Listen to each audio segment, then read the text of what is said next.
Dans la nuit de mardi à mercredi, je me suis rendu au centre de tri à Awan, où j'ai rencontré tous ces travailleurs et travailleuses de la Poste. Et ce qui m'a vraiment fortement frappé, c'est cette fierté du métier. Cette fierté de garantir justement ce service public, de garantir la livraison des colis, de garantir toutes ces lettres qui sont distribuées à travers le pays. Une incroyable fierté.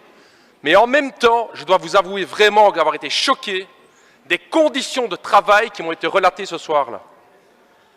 Et ce soir, de mardi à mercredi, j'aurais fait un engagement de venir vous raconter cette réalité, Monsieur le ministre, parce que je suis convaincu que vous ne la connaissez pas.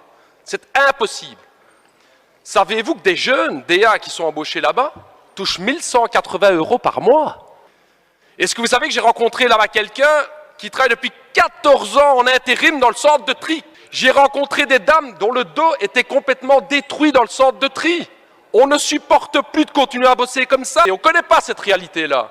On ne la connaît pas. Non, on ne la connaît pas. Sinon, non, vous ne la connaissez pas. C'est impossible. C'est impossible. Allez-y, allez-y une fois. Allez-y une fois. Pour 1 400 € par mois, allez bosser pour aller distribuer. Allez. La décision de supprimer cette prime annuelle de 900 € par an, c'est ces fameux 900 €, Monsieur le ministre. C'est ces 900 € qui permettent à ces jeunes qui travaillent pour 1 200 € d'avoir un petit peu, sur une base annuelle, un salaire un tout petit peu potable. Cette prime va être supprimée du jour au lendemain. Et qu'est-ce qu'on entend alors? Le CEO de l'entreprise, M. Van Gerven. Et wat zegt hij? Qu'est-ce qu'il dit, M. Van Gerven? Les postiers doivent sortir de leur zone de confort. Ah, leur zone de confort, ça c'est magnifique. Un CEO dont le salaire, et je me permets quand même de le dire ici, est de 848 843 € par an, plus, pour les résultats, les bons résultats de l'entreprise, 282 866 €. 1 million d'euros par an, et ce type ose dire que les travailleurs de Bipost doivent sortir de leur zone de confort. Nous sommes au centre de distribution postale de Lausanne. Pour faire face à la baisse constante du volume de lettres, la Poste a décidé de se réorganiser. Dorénavant, lettres et colis sont distribués par le même facteur. Une course contre la montre, Mike est un grand sportif, courir ne lui fait pas peur et surtout, il ne connaît pas la Poste d'avant. Autre facteur, des années d'expérience et le sentiment que le métier se dégrade. Stress, épuisement et parfois burn-out. Dans l'équipe où il travaille, le moral est au plus bas. Le climat, il est très tendu à cause de cette augmentation de colis. Bien souvent, on doit revenir recharger au dépôt parce qu'on n'arrive pas à tout prendre en une seule fois. Qu'il y a des gens qui arrivent à 150 heures supplémentaires. Des heures qui ne sont pas payées, mais qui doivent être récupérées en congé. Encore faut-il pouvoir trouver le temps. Ce que j'aimerais dire à ces collaborateurs qui se sentent sous pression, c'est que nous sommes conscients que c'est une situation pas facile. Dans la logistique, c'est un métier très très dur. Comme on vient de regrouper les activités lettres et colis, c'est vrai qu'on est dans cette phase de transition qui fait que ça va encore prendre un moment. Il faut savoir qu'il y a 3 ans, les facteurs lettres se faisaient du souci parce qu'ils avaient l'impression qu'avec la diminution des lettres, ils allaient plus pouvoir avoir de travail.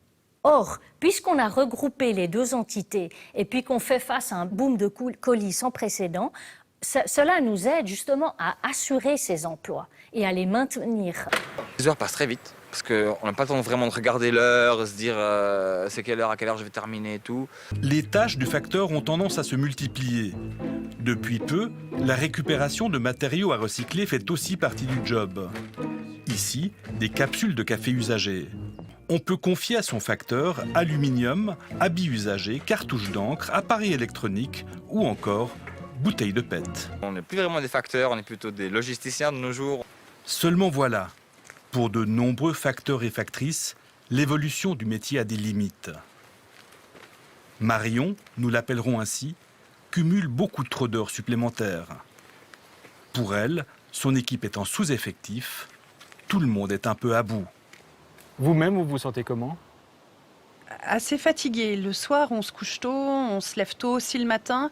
Donc on n'a pas beaucoup de moments libres quand on rentre à la maison. Et quand on va se coucher vers 9h30, 10h et qu'on se relève le lendemain à 5h, ça laisse pas beaucoup de temps libre.